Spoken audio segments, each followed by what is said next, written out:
Okay, so what you're going to be doing today, you will be writing inequalities. Last week you wrote expressions, and then you wrote equations or match up equations with the situation. So you're doing the same thing too, but now we're writing inequalities.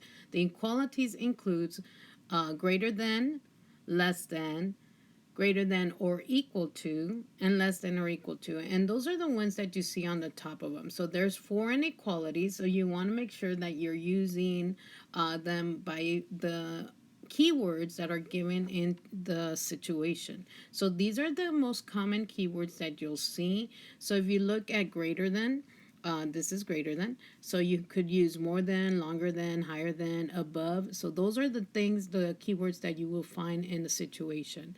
So for less than, you have fewer than, smaller than, and below.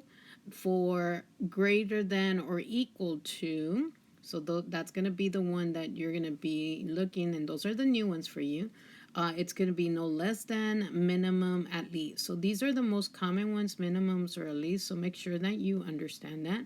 And then for the last one, which is less than or equal to, which is the new one too, it's no more than, maximum, and at most. And again, these are the most common ones that they use. So make sure you're looking for those keywords.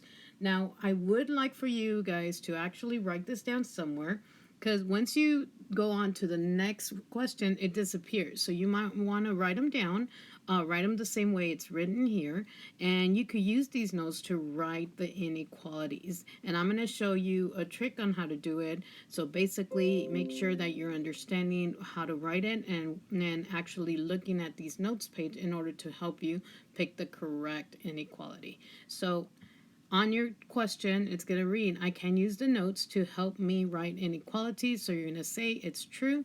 So make sure you write that on your problems so it could be counted correct.